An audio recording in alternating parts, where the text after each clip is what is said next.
The left in this country is masterful at showering their political enemies with so many independent targets at once, they cause paralysis for their opposition. This kind of shock and awe fractures opposition messaging, it divides and wastes resources, and produces infighting over strategy. And it's exactly the kind of approach the incoming Trump administration and congressional Republicans should adopt as they take the levers of power this month. Dozens and dozens of executive orders and multiple pieces of legislation hitting every corner of the Trump agenda released immediately will be difficult even for the well-heeled left-wing political ecosystem to handle. There's great unity. Whether it's one bill or two bills, it's going to get done one way or the other. I think there's a lot of talk about two, and there's a lot of talk about one, but it doesn't matter. The end result is the same. We're going to get something done that's going to be reducing taxes and creating a lot of jobs and all of the other things that you know about. But this was a really unified meeting. So, yeah, they're talking about one big, beautiful bill, but it also may be two bills. The GOP needs to be careful not to give Democrats a lot of time to get their act together after their thumping in November.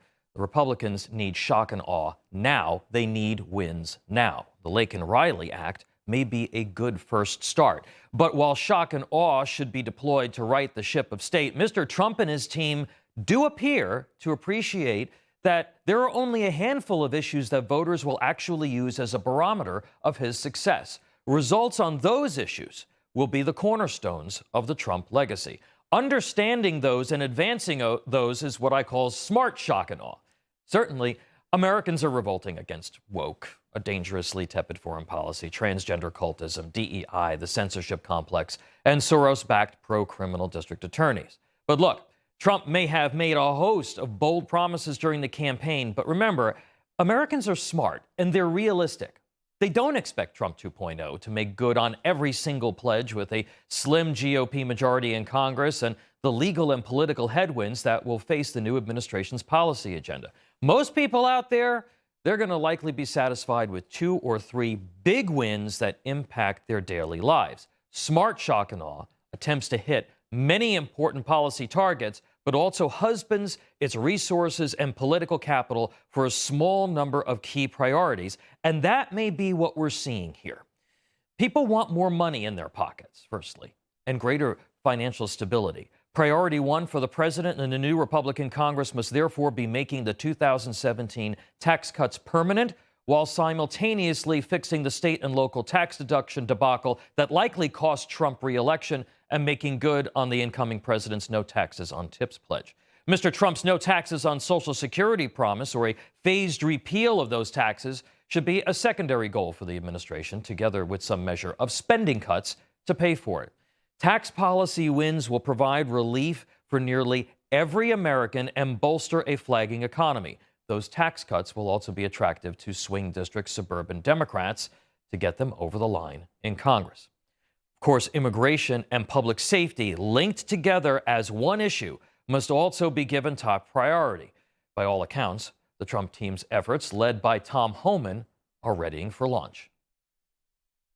From day one, the president is going to concentrate on public safety threats and national security threats. The southwest border has become the biggest national security vulnerability we've seen in this nation. President Biden's illegal immigration has unleashed crime and death, drugs, fiscal horror all across the nation. Americans expect action, and the deportation plan also has the added benefit of making Democrats who oppose cooperation look totally out of touch with the communities most impacted by this human calamity. But what about DOGE? Cutting spending by $2 trillion. Look, I get it. The size of the executive branch of government and the power of Washington over states, the free market, and individuals represent a clear constitutional crisis. However, with only 17% of the federal budget discretionary at this point, reaching anything close to Elon Musk's $2 trillion goal will be perhaps the most challenging and longest lead goal of the new administration. Trying, of course, is worthwhile. Innovating is critical. Reducing departments and zeroing out the jobs of deep staters is vital. Litigating to do it all is probably going to be necessary, and that's going to take time. That's why the success of the second Trump term should not be allowed to be defined by the cuts recommended by DOGE. Legacy media and Democrats are already trying to hang any shortfall of the fantastic campaign promises over the heads of Republicans during the midterms and the next presidential campaign, which will begin just 3 short years from now. It is education that could perhaps be the third leg of the policy stool for the new president. Mr. Trump has promised to dissolve the Department of Education. It's a good idea.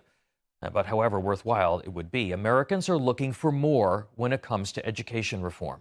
Vivek Ramaswamy's recent comments about American mediocrity forcing companies to hire foreign workers may have been a little inartful, but he lays bare the inconvenient truth that the nation's public education system has been in a downward spiral for decades. And this person is a big part of the problem. It is seldom a dramatic event or attack that lets fascism in the door. The violence comes later, after they are voted in. Let them record that we the people united, mobilized, and voted down this existential threat to democracy and freedom. She was talking about Trump and Republicans. Education, folks, not welfare, is the key that opens the doors for our youth, and the curriculum our schools prioritize is central not only to our nation's competitiveness, but our very identity. The stranglehold of people like Randy Weingarten and the public teachers unions over our schools and the ideologically driven colleges that prepare the nation's teachers for the classroom are daunting twin challenges. Mr. Trump is the right person to take on the left-wing education complex, using the levers of federal power to drive a realignment of priorities back toward rewarding states who emphasize reading and writing English, not Spanish, math skills, history, and civics, as well as science and engineering over the woke agenda. Reducing the union boss's grip on education would be a tremendous legacy for Mr. Trump. You know, as much as we like to talk about the uniqueness of 2024, this new year and this new administration will still be defined by how Americans view their money, their safety, and the welfare of their children. Shock and awe is indeed an effective strategy, but we have to remember that in the end, some smart, bold moves on a few issues will be what matters most to the electorate. Information. Truth is freedom. Is Newsmax. It's real news for real people.